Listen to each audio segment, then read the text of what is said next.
So I made a video recently about how I went from getting B's and C's in my college science classes to eventually getting an A in both of the main classes, getting like close to 100 on the final chemistry test and an A on the final biology test, and just doing really well in it by the end after struggling so much with both of the classes at the beginning of the year and throughout the entire semester.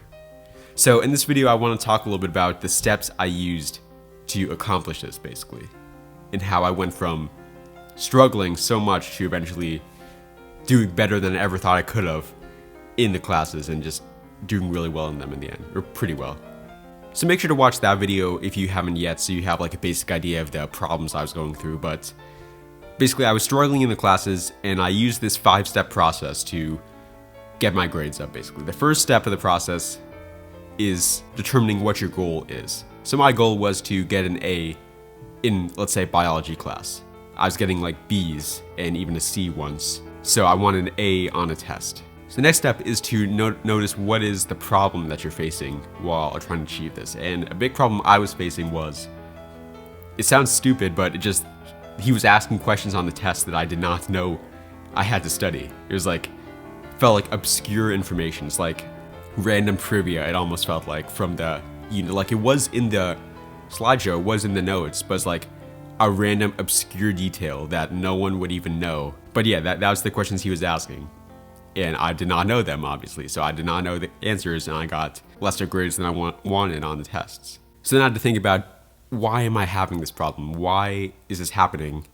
And the biggest reason was I wasn't having a fully comprehensive knowledge of the notes. I was having like a basic knowledge, like I could recognize what these terms meant if I saw like the choice and it was very clear to me. I could like recognize a picture if it was explained to me what's going on in it, but I didn't like know it from heart, from memory.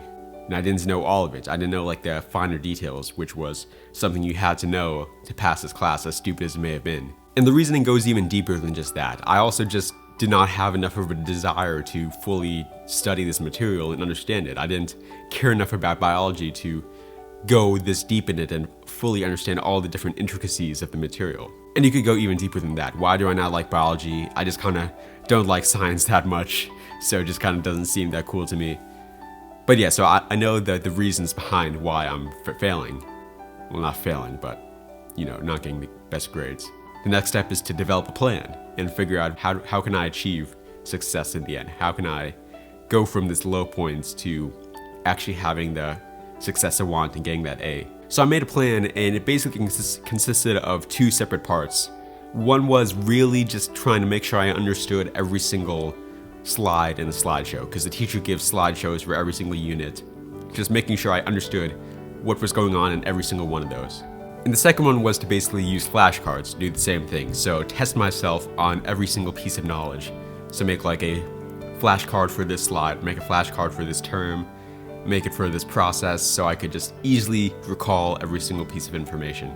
Obviously there were maybe like a few other small things I did as well, maybe focusing more during the teacher's lectures, maybe reading the book a little bit more, the textbook. But those 2 things are the main things that really led me to success. And the 5th step of the process is to simply do the thing you set out to do. This may seem so simple, but the truth was we had like 5 tests over the course of the semester. I started implementing this practice really heavily after test number 2. And it wasn't until like test number 4 that it actually worked out. Test number 3, I didn't do it well enough. I didn't implement it well enough, and I ended up getting the worst grade I ever got on that test, ironically. If you want to hear more about this 5-step process, we have this whole video about it. It was invented by this guy, Ray Dalio, who is this really successful businessman. And the reason I make this video in the frame of a 5-step process, rather than just saying, here's the one study method you can do or whatever, is because all classes that you take throughout your life are different, and all people are different, all brains are different. So I want to emphasize, I can't just give you a one tactic that will absolutely revolutionize everything. Instead, it's going to be much more valuable to you to give a 5-step process that you can use for any single subject you want to improve if you've been struggling so far in it. If you do want to see some quick study tips though, we do have a video on that, so I'll put that up on the screen right now.